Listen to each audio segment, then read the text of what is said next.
So, how does a company manage to survive for 80 years in one of the most, well, chaotic economies on the planet? The wild part is, it doesn't just survive. It ends up building the economy itself.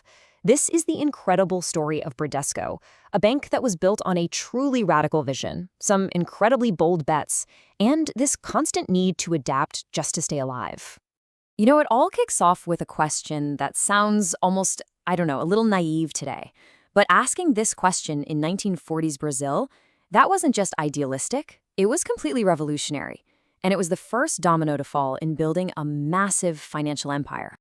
See, you have to understand, back in 1940s Brazil, the financial system wasn't just tough for regular people, it was like a fortress, specifically designed to keep them out. If you were a small farmer, a government clerk, or you owned a little corner store, to the banks, you were basically invisible. So who's the guy who decides to challenge this whole setup? His name is Amador Aguiar. And get this, he wasn't some high-flying economist or a nobleman. He was the son of farm laborers, one of 13 kids, who only got a job as a bank clerk after a factory accident. This background gave him a perspective that literally no other banker in Brazil had.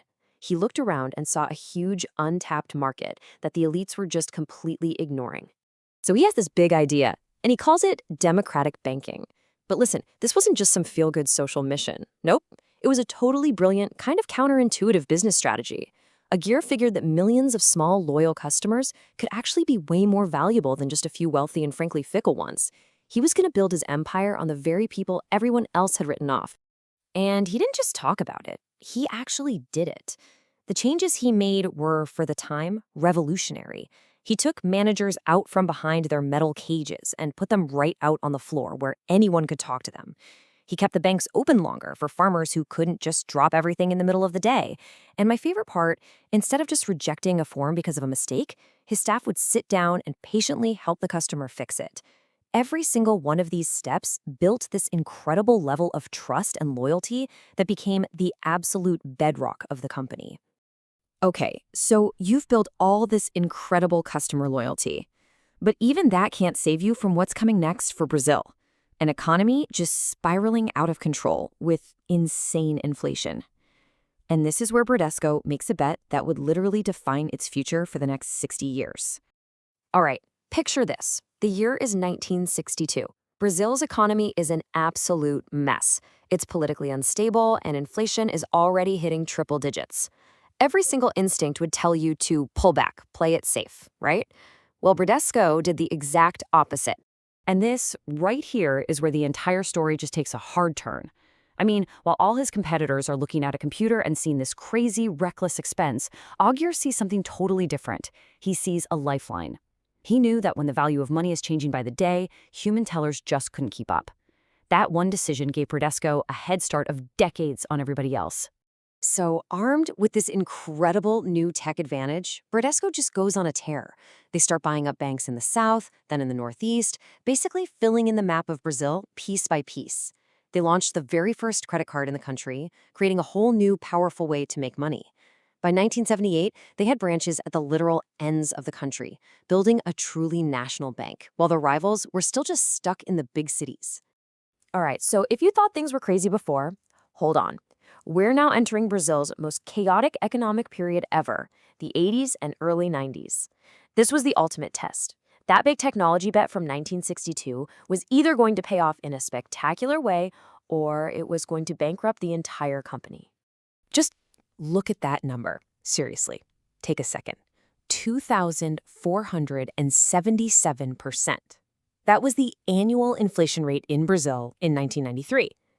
I mean, that's a number so huge it almost doesn't mean anything. It meant prices weren't just changing daily, they were changing hourly. The whole economy was just on fire. And this is where that big bet from 1962 pays off big time. For all the other banks that had dragged their feet on technology, this environment was just impossible. They couldn't print statements fast enough, they couldn't get the interest calculations right, a lot of them just went under. But Bradesco, with 3 decades of computer experience under their belt, they could handle the chaos. Their systems were built for this kind of thing. That 1962 decision wasn't a bet anymore. It was the key to their survival. This raw operational muscle meant Bradesco could just dominate in the years after the hyperinflation mess, even when going up against global giants. I mean, this quote just says it all, doesn't it? HSBC, one of the biggest banks in the world, came to Brazil and just couldn't figure it out. So in 2016, Bradesco swoops in and buys their entire Brazilian operation for over $5 billion, turning a rival's failure into a huge win. Okay, so you've survived hyperinflation, you've outplayed global banking giants, you're feeling pretty good, right? Well, the next threat isn't going to come from economic chaos, it's going to come from an app on your phone. This table right here, this is the new war zone. And just look at Nubank. Their return on equity, that's a key profitability number, it's nearly double what Bradesco's is. Their efficiency, it's nuts. They only spend about 28 cents to make a dollar. But here's the real killer. Look at the cost to get a new customer. It costs them about $19, while it costs Bradesco $91. This isn't just another competitor, it's a completely different and way cheaper way of doing banking. So after getting knocked around for a couple of years, Bradesco finally comes out swinging. In 2024, they launched this massive transformation plan. And we're not talking about small changes here. We're talking about 6 billion reais. That's over $1 billion invested in tech every single year. They're moving everything to the cloud and rolling out generative AI across the entire company. This isn't just a software update, it's a total reinvention. And you know what? We're already seeing it work. This chart is pretty telling. It shows that their IT teams are now more than twice as productive as they were before. What does that mean in real life?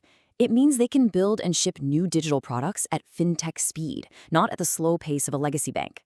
They're finally learning how to fight on this new battlefield. But look, technology isn't the whole story, right?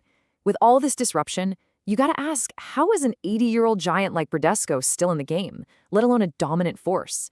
Well, the answer is in the unique advantages it's built over decades, the kind of stuff a startup just can't copy overnight. Well, they have what you'd call a strategic moat. First up, their insurance business. They're the biggest insurer in Latin America, and that's a super profitable, stable business. Next, think about their physical scale. Those 5,000 plus branches, they reach into small towns and communities that digital-only banks just can't touch. They also have these deep, long-standing relationships with millions of small businesses, the real engine of Brazil's economy. And maybe the most important thing of all, they have 80 years of customer data. For training AI, that is an absolute goldmine. All of this together creates a really powerful defense against new rivals. And you know what? It's funny. It all loops right back to where we started. Bradesco built this massive empire by serving the very people the old financial system left behind. So the big question today, the multi-billion-dollar question is, can they do it again? Can this 80-year-old giant reinvent itself fast enough to serve a whole new generation of customers and do it better than the fintechs that were literally born for this? That's the challenge that's going to define their next 80 years.